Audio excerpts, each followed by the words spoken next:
อ่ะกราบทักทายสบายดีพี่น้องแต่ละหม่องแต่ละบอนบ่ว่าสิเป็นทางฝั่งลาวฝั่งไทยทั้งภายในและต่างประเทศเมื่อในกะบรรยากาศยามเช้าพี่น้องเอ้ยเมื่อคืนนี่ฝนตกเมื่อคืนฝนตกแห้งขนาดแม่บอกตรงไห้ตรงหน้าตอนนี้เฮาก็ยังอยู่บ้านพ่นแยงบ้านนาบ่อคุมพ่นแยงพี่น้องเอ้ยที่ขึ้นกับเขตบ้านเกินเมืองทุรคมหรือว่าบ้านเกินนั่นแหละพี่น้องเอ้ยเมืองทุรคมก็ได้ดินแดนบ่อเกลือ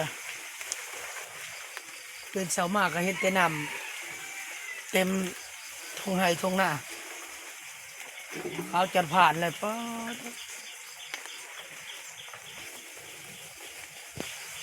ไปก็สิได้ดำให้ดำหน้าแล้วเบิดละบาดเนี่ยพี่น้องเอ้ยแหน่เบิ่งมีแต่น้ำเต็มให้หน้าเลยตอนนี้ก็ฝนยังตกอยู่หยิบๆอยู่สงสัยสิลิ้นเบิดมื้อแล้วมื้อนี้ก็ได้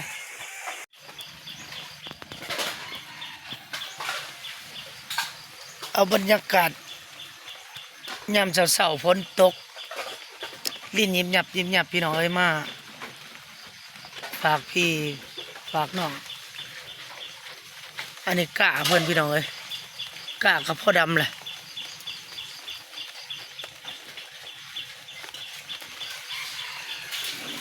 ให้นั้นเพิ่นเริ่มดำแหละดำกำลังดำให้หนึ่งแถวนี่ตัว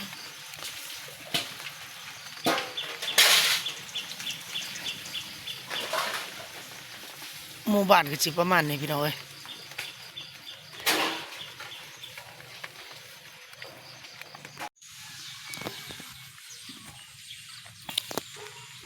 ตัวน้ำพอดีเต็มหวยเลยจนเกือบหล่นฝั่งพี่น้อยบนตกแห้งขนาดเลยบ่เห็นเพิ่นมาตึกสะดุ้งแต่เก่าเพิ่นมาตึกสะดุ้งนี่พอดีเกือบท่วมครัว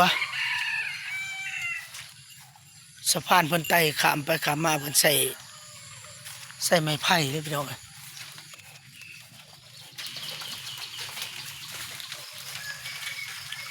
มาเท่า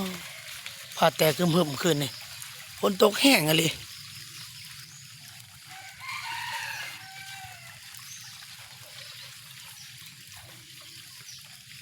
ในบนเฮือนเฮานอนขึ้นนี่ก็ได้โอ้ตัวหน่อไม้เฮ็ดโผล่เพเวอยู่หน่อไม้ก็ได้โผล่ขึ้นมาจากหน้าดิน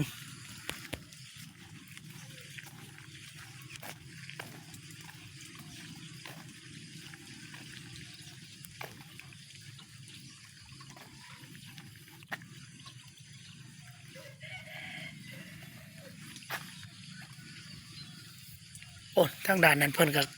กำลังสิดำให้ดำหน้าแล้ว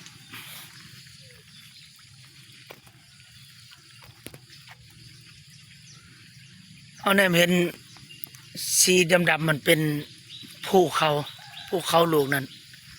แนมเบิ่งวิวงามขนาดพี่น้อย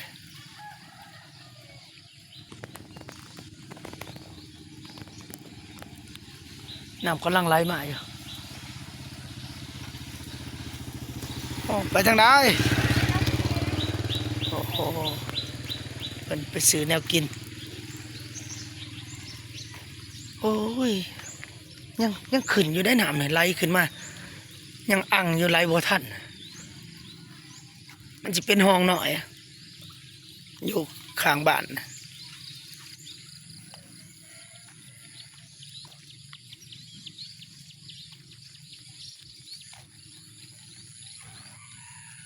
กาเพิ่นพุทธิมัดมนกำลังสิพอดำเลยตัวบรรยากาศยามเช้าๆพี่น้องงามเลยทั้งนั้นด่านตะเวนออกทางนั้น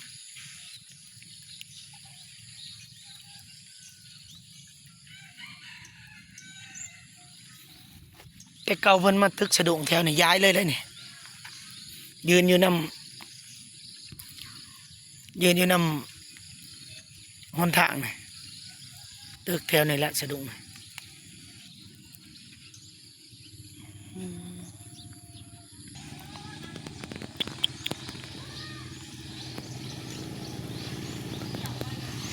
น้ำขึ้นหลายเนาะฝนตกแห้งขึ้นนี่ปวดขนาดเลย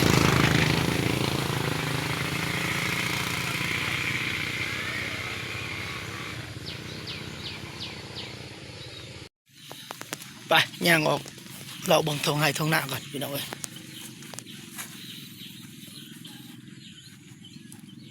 โอ้พ่อดำเลยได้กะนี่เนาะพ่อท่านพ่อดำบอกเออมาได้ใช้จะมาได้ใช้ไปอัดทั้งนะเออเก็บผักแว่นไม่ปลากินกับเกี่ยวโน่ไม่ส้มเด้อ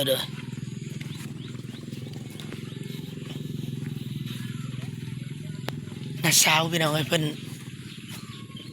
มาตัดน้ำเพิ่นอัดน้ำไว้เที่ยวนี้เพิ่นใส่ส่วนใส่เสียมนะ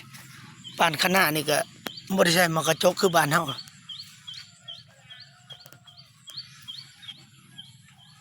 ใส่เอาผัวพี่น้องเอ้ยผัวส่วนเอา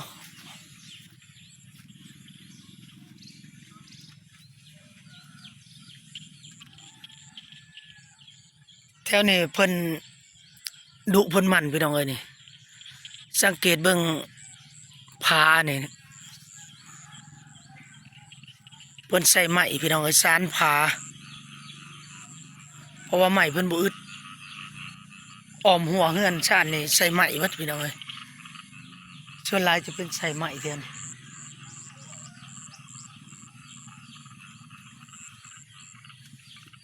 เพราะว่าไม้เพิ่น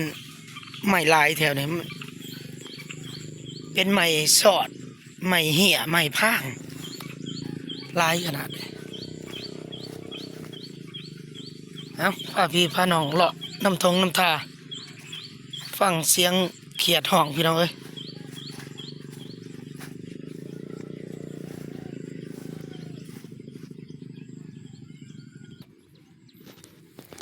สังเกตขนาดเพิ่นนี่ขั้นบ่ได้ใหญ่ได้พี่น้องเอ้ยเอา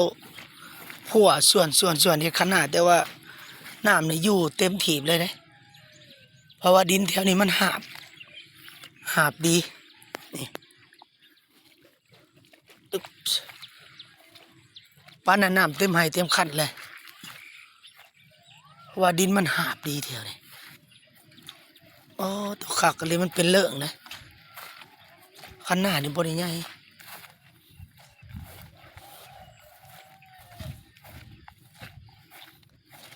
เขานี่เป็นตะงามขนาดนี้โอ้มีหอดเท่าอยู่น้ำไห้หน้านี่เท่าก็มี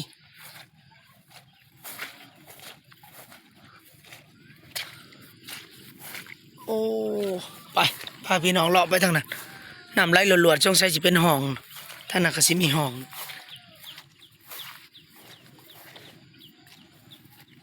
เป็นหน้าพอตาเฮาแถวนี้ก็ได้อาซีเมนแถวนี่บ่ท่านได้ดำเนี่ยบ่ท่านได้อาซีเมนแถวนี่แหละเพราะว่าที่เฮาแนมเห็นแดงๆเป็นเหือนพอตาเฮานี่ตอนนั้นอาจจะแม่นลงมานี่แหละเพิ่นสีลงมาทางนี้แถวนี้แหละแต่วิวงามเด้อพี่น้องไอ้ทางนั้น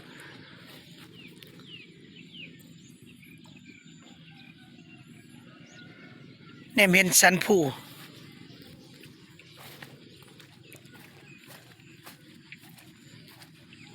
ตะเวนกำลังขึ้นงามหลาย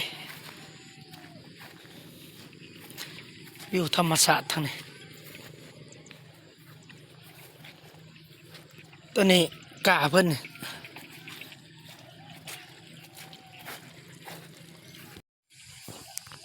ทางนี้เป็นห้องอีกนะห้องหนึ่งนะน้ำแต่แกงเลยมันไหลบ่ทันทางนี้ก็ได้เป็นห้องให้บอลน้ำไหลหลวดๆแต่แกงออกมาเนี่ยไปย่างขึ้นไปเบิ่งทางด่านตะเวนออก วิวมันงามหลาย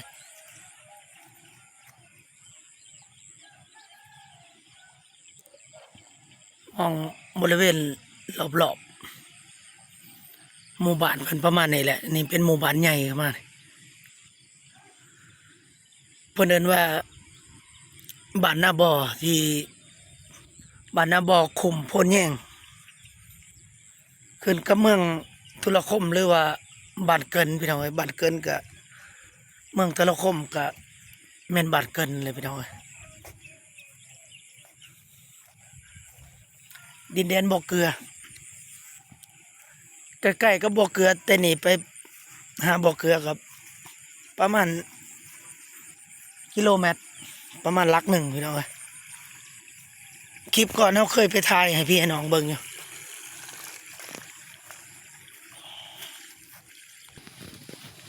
โอ้ตัวนี้เพิ่นป่านฝาย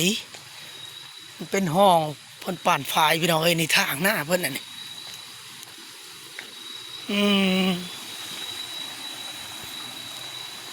นี่เป็นทางหน้าเพิ่นตัวย่ำปลาลงนี่มาเฮ็ดลี่ใช่นี่บอนเพิ่นเฮ็ดโครงหางลี่ไว้ได้นี่ใส่เอาปลา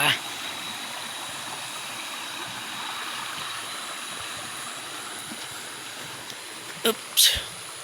เพิ่นป่านฝายตัวนี้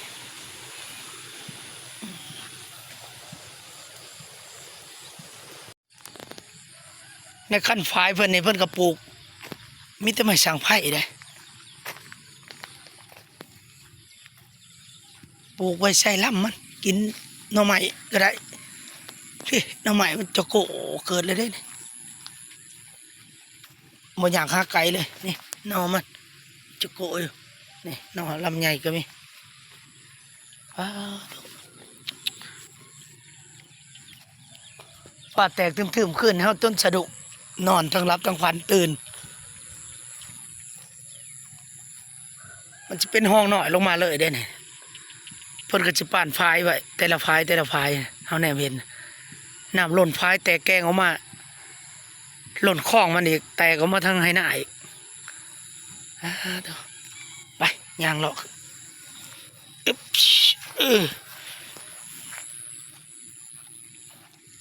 นี่คันหน้าเพิ่นก็ได้บ่อยากเฮ็ดใหญ่พี่น้องเอ้ยแถวนี้เพราะว่าน้ำเพิ่นมันอยู่ดี ดินมันหาเพียงขนาดได้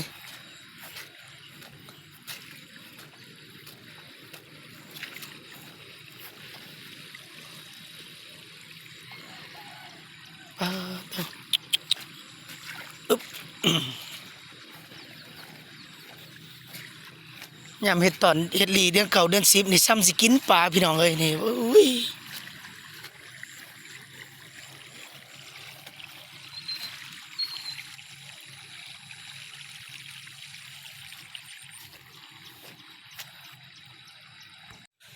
ไปพี่น้องเอ้ยเลาะส้มเบิ่งทงไห้ทงหน้าพี่น้องเอ้ยตัวนี้สิเป็นข้าวหวานเพิ่น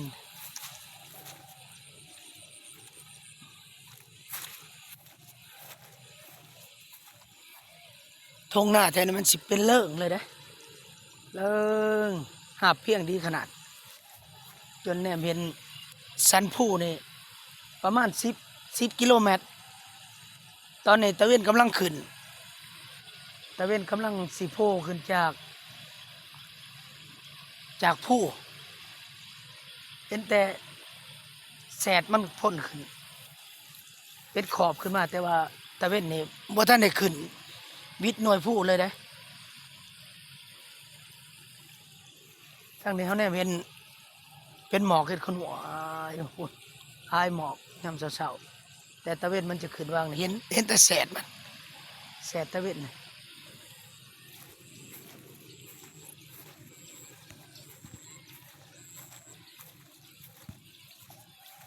แถวนี้เป็น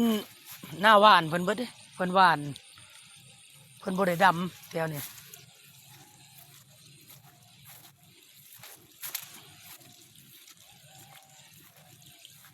น้ำนี่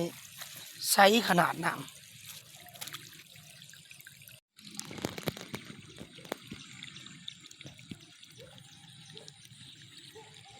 เดี๋ยวมันกำลังพ่นขึ้นบอนจอมแหลมๆนะบอนนั้นสิเป็นบอนตะเวนขึ้นเห็นแต่แสดมันขึ้นมาเห็นแจ้งๆนะไปพี่น้อยเลาะกลับมาปนบอนกกเผาพนบอนเฮือนเฮาอยู่ก็ได้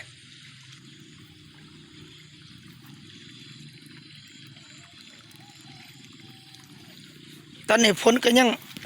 ตกอยู่ได้ยิ้มหยับยิ้มหยับอย่างโอ้ปลามันขึ้นมันเต้นขึ้นเมื่อกี้นี่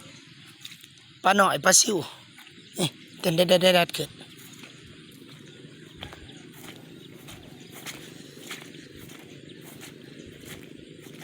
เขียดขลายมาคอยกระปูยังมาคืนเพิ่นมาเนื่องเอากระปู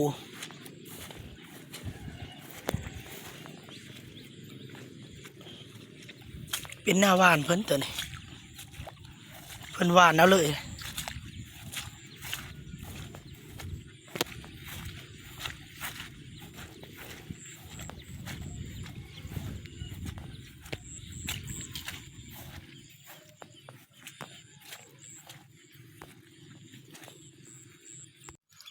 ปลาตัวปลาซิวมีแต่ปลาซิวหมัดเลยปลาซิวน้อยๆนี่แตกยัวๆอยู่นี่นี่ลอยฉะนั้นนี่เป็นปลาซิวมัดปลาซิวน้อยๆจนแนมเกือบบ่อยากเห็นพ่อมันแล่นขึ้นได้นี่อันนี้เป็นกะเพิ่นงามได้กะก็ได้กะตัวนี้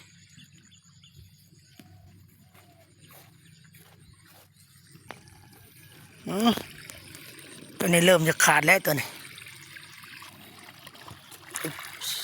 โอ้ปลานี่แต่ปลาหน่อยนะปลาซิว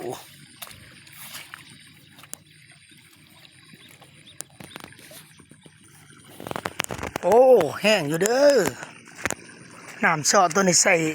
กระสอบกันไว้ก็ยังบ่อยู่เลยนี่โอ้แห้งได้นี่อึ๊บ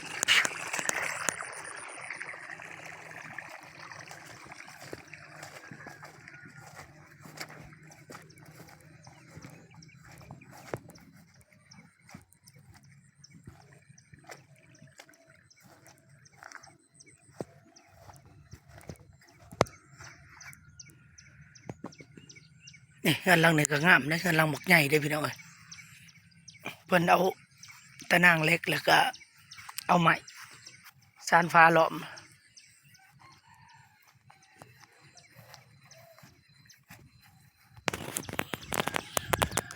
กลับมาบนเก่าอีกอึ๊บโอ้อันนี้เพิ่นเฮ็ดหุ่นไล่นกไล่ไก่มากินกะหุ่นไล่กา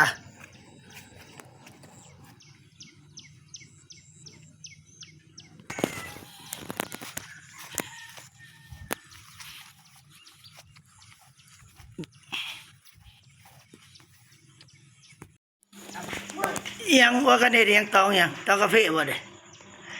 น้ำผึ้ง โอ้น้ำผึ้งน้ำผึ้งสดๆเลยได้นี่ เอามาได้ไหม ปลาโตผู้ดีเต็มเหยือกกันนี่เนาะ จะสิลดเดือดน้ำในในขวดนึง ได้เลยลิตรหนึ่งก็บ่กลัวเนาะ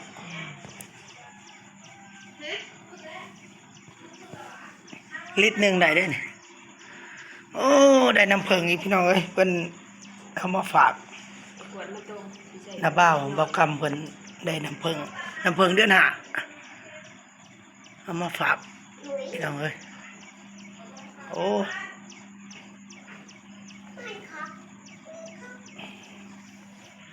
ประมาณลิตรกลัวๆหมดแล้วนี่ผู้ที่เต็มเหยือกเลย ประเภทบ่เอาป่ะจ๊ะ จังแล้ว เอาขวดมาให้ล่ะ อันนี้เป็นเฮือดขั่วพี่น้องเอ้ยใส่แบบดังพื้นดังไฟนึ่งข้าว ใส่ฟืนเอาได้พี่น้องเลยแบบบ่ได้ใส่ถ่านเท่านี้มันไม่อึดหลายเผาถ่านนี่ก็บ่มีใหม่สิเผาถ่านมันแพงเลยหาเก็บเอาใหม่หน่อยๆนี่อันนี้ก็สิเป็นใหม่ลำไยใหม่ม่วงใหม่อยังที่เฮาบักถิ่มน่ะเก็บมาเฮ็ดฟืนนี่นับแต่ใหม่การเผานี่ก็ยังบ่ได้ถิ่มเด้เอามาไว้เฮ็ดฟืนดังไฟไอ้เป็นหิ่งสำหรับไว้ย่างนั้นย่างนี่ย่างอาหารการกินนี่เป็นแนวปลูกเพิ่นเอาไว้นี่ย่างไฟไว้ยันมันยันหมอดกินของเพิ่นมีแต่ของแบบนี้แหละแถวนี่ของน้อยย่อยๆพี่น้องไปตึกสะดุ้งใส่ปูใส่ปลาเด้เขาจนพูนโอ้ตัวนี้มีผ้าอัดข้างในได้บ่เน็ตนี่หักโบใหญ่ได้หมอมันเห็นตะก๊อกอยู่เลยบ่ได้หวดม่วยบ่คือทางเฮานะทางเฮาใหญ่อันนี้เป็นเห็ดสั้นๆหนึ่งนี่เห็ดสั้นๆน่ะนี่ประมาณจากนี้ขึ้นมานี่ประมาณ10 กว่าเซนน้อยหนึ่งนะ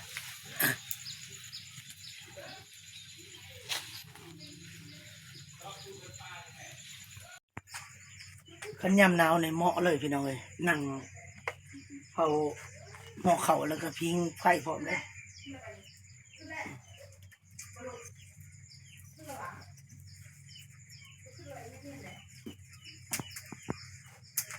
เขาทาบรรยากาศพิงไฟเสื้อยำหนาว1-2 หวดมาเนี่ยเพราะว่าพี่น้องมาหลายมาเนี่ย